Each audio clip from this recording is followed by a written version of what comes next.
first place winner for the 8th grade category, Jacqueline Schmeizl.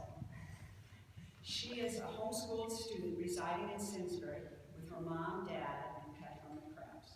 Jacqueline, who is currently coached by Beverly Amy Williams, began writing stories in English and Armenian in nursery school and has been obsessed with creative writing ever since. She enjoys many hobbies, including piano, hiking, skiing, and archery. Jacqueline, would you come up and read your essay?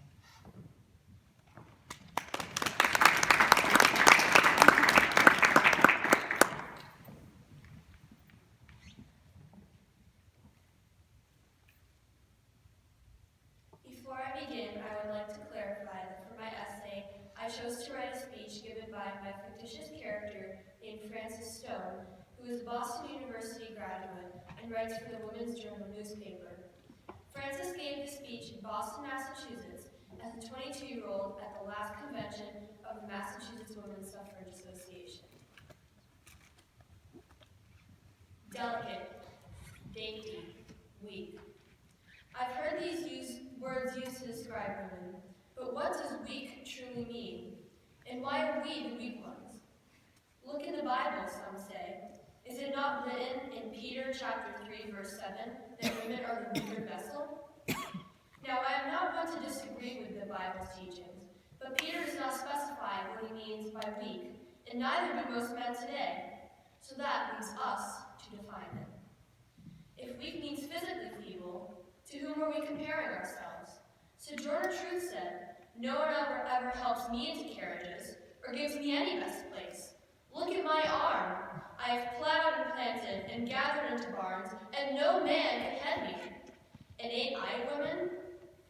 We cannot be mentally or emotionally inept, for we all proved this false just 2 years ago during the Great War. While our men won glory on the battlefield, we were left with children to care for, meals to cook, houses to clean, clothes to wash, and bills to pay, all without the help of a man or a steady income. And did we wallow in self-pity and fear and let our stereotypes define us? No. We nurtured, cooked, cleaned, washed, and took our husbands' places at work. And we did it all by ourselves. Is this, then, weakness? No. We are empowered by our struggles. From childcare, we learn compassion. From housework, we learn stamina. From denial and inequality, we learn perseverance and self-confidence. Our hardships have taught us many lessons, but the most important is the one we learned when war came upon us. Given a taste of men's work during the Great War, we learned what it was like to be true American citizens. This incentive pushed us to use our compassion, our stamina, and our perseverance to pursue our dream of becoming authentic Americans. Though we were arrested, jailed, and force-fed, though it took us 42 years to pass our amendment, we prevailed until America finally fulfilled its pledge of life, liberty, and the pursuit of happiness. But now comes a greater issue. We fought for our power and won it, but will we use it?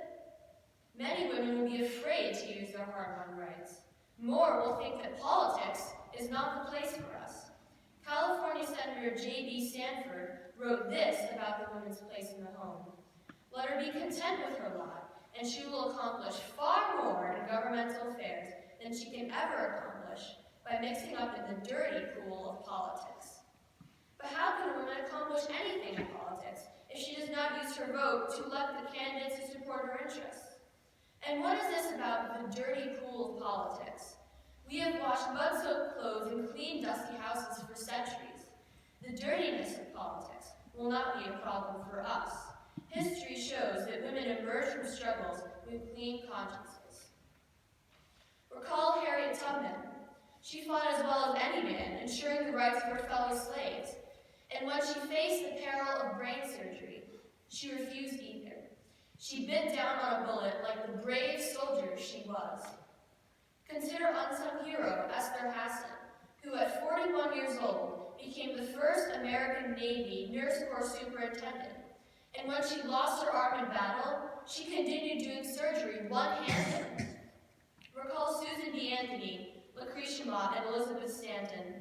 After fighting to free America's black citizens, they continued battling for our freedom. Though none of them lived to see us gain our voting rights, their efforts paved the way for us to live freer lives. But even if you choose to ignore history's heroines, you cannot ignore modern legislature. We are counted in the census as citizens. Today's laws affect us just as much as they do men, if not more. Many colleges still deny us the right to an education. We are not allowed to serve our country on the battlefield. And despite the 19th Amendment, in 12 states, ballots that carry our dreams never get counted. If we live in America, have citizenship, and obey even the unfair laws put before us, do we not have the right to enjoy the freedoms America promises us? And to those who say women are not educated enough to vote, I ask you, is that our fault? We make up half of America's population. It is time for 53 million women to be as well educated as our men. Ladies, the time has come for us to step into the realm of legitimate American citizenship. We have been given the chance, and we cannot squander it. We can choose who we want to become, instead of becoming what others expect of us. We can influence politics, earn money for ourselves, and choose how to spend our time on earth. Think of your mothers and grandmothers and all the mothers before them who fought for this opportunity. This right is our inheritance, and we must wield it. Think of our granddaughters. What a shame it would be if they knew we had the chance to decide our own destinies, and we did not. We have fought through prejudice and abuse, not only for ourselves, but for the hope that our descendants will not experience our pain. The willingness and strength we devote to voting will decide whether our daughters will lead the lives they dream. So, I implore you, when someone tells you you should not vote, recall Harriet Tubman and Esther Hassan. Remember the suffragettes who fought for your freedom. Their spirits will banish any remaining weakness and help you to do what is right. But most importantly, consider your daughters and granddaughters. They will empower you to take your place in the voting booths and make history. Thank you.